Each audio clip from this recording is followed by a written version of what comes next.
How to complete your syllabus in short time. ये question आप सब भी जानते हैं कि ये हर किसी का क्वेश्चन होता है। भाई ऐसा कोई तरीका तो हो कि यार मतलब टाइम कम बचा है हमारे पास, लेकिन इतना सारा सिलेबस पड़ा हुआ है, इसको किस तरीके से तैयार करें, किस तरीके से प्रिपरेशन करें। तो आज मैं वही बताने वाला हूँ। आप कम समय में अच्छा तैयारी कर सकते हैं। आप घबराइए नहीं, बिल्कुल जिस तरीके से मैं आपको बता रहा हूँ उस तरीके से आप अपना सिलेबस कंप्लीट कर सकते हैं। तो आज बने रहिए मेरे साथ। और अभी तक आपने मेरा चैनल सब्सक्राइब नहीं किया है तो प्लीज़ सब्सक्राइब कर the channel and press the bell icon. तो चलिए दोस्तों शुरू करते हैं। तो दोस्तों आपको क्या करना है कि जब भी आप पढ़ने बैठें, सबसे पहले तो आप बिल्कुल घबराइए नहीं। जब भी आप पढ़ने बैठते हैं, सिलेबस देखते हैं, अपनी बुक्स का चट्टा देखते हैं कि हाँ भाई इतनी सारी बुक्स पढ़ी है, इतना सारा सिलेबस पढ़ा है, तो आप पहले ही डिमोटिवेट हो जाते हैं और इससे आपको पढ़ाई में मन नहीं लगता। फिर आप घबरा जाते हैं पहले से, तो उस तरीके से आपके अंदर एनर्जी नहीं आ पाती पॉजिटिव, आप हमेशा फिर नेगेटिव विचार आते हैं। तो सबसे पहले आपको क्या करना है भाई, बी पॉजिटिव रहना है हमेशा।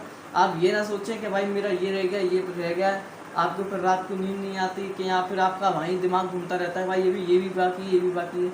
तो दोस्तों शॉर्ट पढ़िए, शॉर्ट टाइम में पढ़िए, अपना शॉर्ट करके पढ़िए। ये नहीं कि आपने सारे सब्जेक्ट ले लिए, आपको सिलेबस सबका कंप्लीट करना है तो आप लगातार पढ़ रहे हैं और आपने सारे सब्जेक्ट ले लिए, आप ये भी पढ़ रहे हैं 1 घंटा, उसके बाद ये भी सब्जेक्ट पढ़ रहे हैं, अगला सब्जेक्ट ये भी पढ़ रहे हैं। यानी कि कुल मिला के आप कम टाइम बचा है तो आपने क्या किया कि भाई बहुत सारा ले लिए, सारे सब उठा के रख लिए अपने, और शॉर्ट टाइम में बस पढ़ते चले जा रहे हैं, लॉन्ग टाइम में पढ़ते चले जा रहे हैं, लॉन्ग टाइम तक अच्छे बहुत समय तक पढ़ रहे हैं।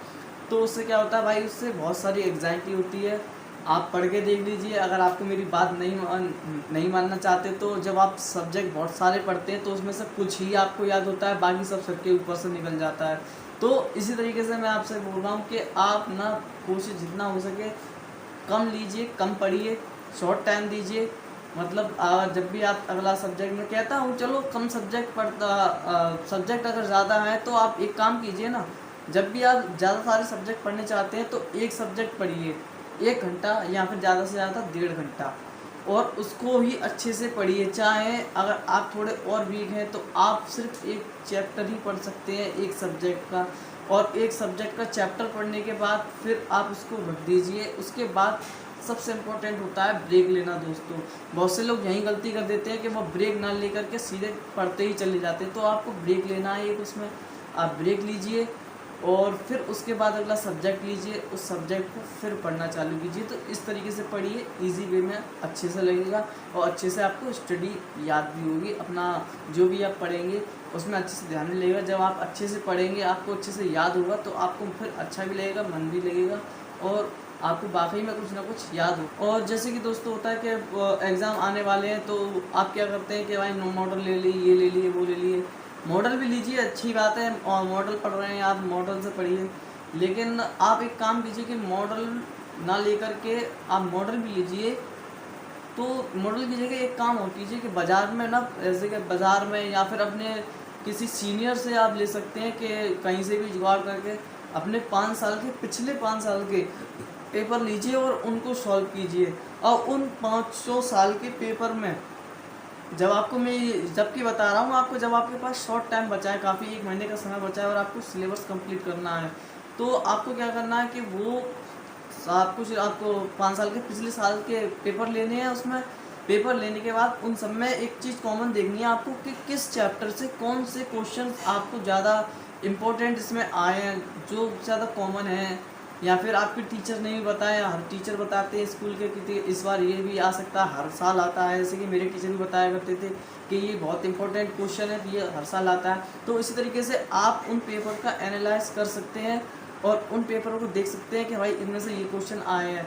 तो आप शॉर्ट टाइम में अच्छी तैयारी कर सकते हैं, क्योंकि जब आपको लगेगा ना कि भाई ये पेपरों में हर साल आता है, जब आप कॉमन देखेंगे कि ये क्वेश्चन इस पेपर में भी आया, फिर इस पेपर में भी आया, इस चैप्टर से ये पैरा आया है, इस चैप्टर से ये पैरा भी आया इस पेपर में, माने कि इस साल भी आया, उस साल भी आया, अगली साल भी आया। तो आपको सीधे से मालूम पड़ जाएगा। आपको ज़्यादा अपने ही बुक्स में ज़्यादा माथा मारने की ज़रूरत नहीं है, आपको सीधे ही पता चल जाता है कि कौन सा क्वेश्चन ज़्यादा इंपॉर्टेंट है, तो आप उसी हिसाब से फिर तैयारी करते हैं। तो ये टॉपिक तो ये हुआ दोस्तों। क्या होता है जब हम 1 महीना जैसे कि हमें मिलता है, जैसे कि इस तरीके से रख सो, जैसे कि हमारा कोई टेस्ट है, मान लो हमारे स्कूल में कोई टेस्ट दे दिया टीचर ने कि 20 दिन बाद हम इस सब्जेक्ट का, इंग्लिश का या हिंदी का टेस्ट लेंगे।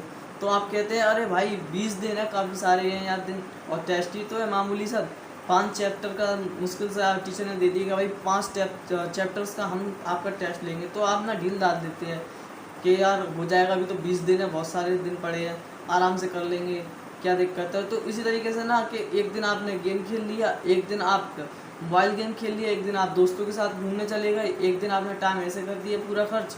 तो इसी तरीके से आप जो धीरे धीरे करके बहुत से स्टूडेंट्स के साथ होता है, ये कॉमन प्रॉब्लम है।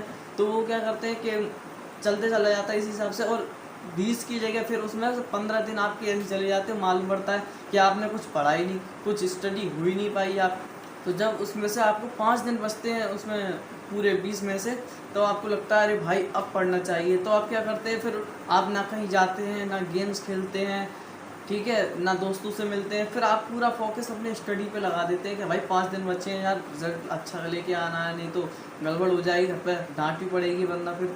तो इसी तरीके से दोस्तों उसमें क्या होता है कि बहुत से स्टूडेंट तो कर जाते हैं, लेकिन बहुत से स्टूडेंट का नहीं हो पाता उन कम दिनों में। तो आप गोल बनाइए, जैसे कि अगर आपको 10 दिन का टाइम मिला है किसी एग्ज़ाम का, या फिर 1 महीने का टाइम मिला है किसी एग्ज़ाम्स आने में, तो आप 1 महीना यानी कि 30 दिन ना लेके उसका आधा कर दें, 15 दिन रखें या 16 दिन रखें, कि भाई आपको ये मानना है कि एग्ज़ाम 30 दिन बाद ना हो करके सिर्फ आपके 15 या 16 दिन बाद है। जब आपको इस तरीके से आप महसूस करेंगे ना, तो आपको लगेगा कि हाँ भाई पेपर जल्दी आने वाले हैं, तो आप अच्छे से तैयारी करेंगे। लेकिन हाँ, एक बात याद रखो दोस्तों कि आप इतना भी शॉर्ट ना करते हैं टाइम, इस तरीके के मैंने आपको 15 बताया तो आप 10 दिन में करें, तो आप और जल्दी करना चाहें कि जल्दी से और जल्दी स्टडी कर लूँ, लेकिन वो आपके लिए अच्छा नहीं होगा, क्योंकि वो आपको अच्छे से याद ही नहीं होगा। फिर उसमें आप जल्दी जल्दी बढ़ाएंगे, जल्दी जल्दी करेंगे, इतना भी जल्दी नहीं करना है दोस्तों, उसके नुकसान भी हो सकते हैं, आप अच्छे से तैयारी नहीं कर सकते, आप सिर्फ रट्टा मारेंगे उसमें कि हाँ बस याद हो गया याद हो गया। आपको शॉर्ट टाइम खुद को देना है, लेकिन इतना भी शॉर्ट नहीं करना है, नहीं तो सारा बंटा गोल हो जाए आपका। तो बी केयर रहिए। इस तरीके से आप हमेशा एक क्या कर सकते हैं कि कम टाइम दे सकते हैं अपने एग्ज़ाम्स को, कि अगर आपका 30 दिन में है तो आप 15 दिन में मान के और उस पेपर की एग्ज़ाम्स की प्रिपरेशन कर सकते हैं। और जैसे कि मैंने बताया था आपको शॉर्ट टाइम में पढ़ना है, जैसे कि अगर आपको शॉर्ट टाइम में आपको तैयारी हो जाती है, या फिर आप शॉर्ट टाइम में कोई अगर जैसे कि आप कुछ भी पढ़ने बैठे तो आपको मालूम पड़ा कि हाँ भाई मुझे ये चीज़ याद हो गई अब तो जब आपको याद होगा तो उसकी अलग खुशी होगी। तो आप इसी तरीके से ना अपने आप को खुद को रिवॉर्ड दीजिए कि अगर जब भी आपको कुछ याद हो गया तो आप ना खेल सकते हैं, या फिर आधा घंटा या 20 मिनट आप म्यूज़िक सुन सकते हैं, या फिर आप यूट्यूब चला सकते हैं, सोशल मीडिया पे जा सकते हैं, अपने दोस्तों से बात कर सकते हैं। इस तरीके का आप खुद को रिवॉर्ड दे सकते हैं। तो दोस्तों पढ़ाई के साथ रिवॉर्ड भी बहुत ज़रूरी होते हैं, खुद को रिवॉर्ड्स देना। उससे क्या होता है, आपको लगता है कि भाई मेरे साथ मुझे याद भी हो रहा है, और मुझे अच्छे से मतलब याद भी हो रहा है, और मैं दोस्तों से पढ़ाई भी कर सकता हूँ, और उनसे बातें भी कर सकता हूँ, और अपने म्यूज़िक भी सुन सकता हूँ। उससे क्या होता है, आपके माइंड को एक पॉजिटिव इफ़ेक्ट पड़ता है कि हाँ भाई आपको याद हो रहा है, तो आपको फिर पता है वो पढ़ाई बहुत अच्छे से याद होने लगती है, आपको मज़ा आने लगता है पढ़ाई में। तो इसी तरीके से ये स्टडी टिप्स आप आजमा के देखिए दोस्तों, मेरा पूरा यकीन है आप बहुत अच्छा कर पाएंगे, और आप जल्दी से कम समय में अच्छे से सिलेबस कंप्लीट कर पाएंगे। तो बने रहिए मेरे चैनल के साथ, और अगर आपको किसी भी टॉपिक पर वीडियो चाहिए तो प्लीज़ कमेंट कीजिए, और वीडियो अच्छा लगा हो तो प्लीज़ दोस्तों एक लाइक कर देना और दोस्तों को शेयर कर देना। तो आज के लिए इतना ही, बस दोस्तों बाय।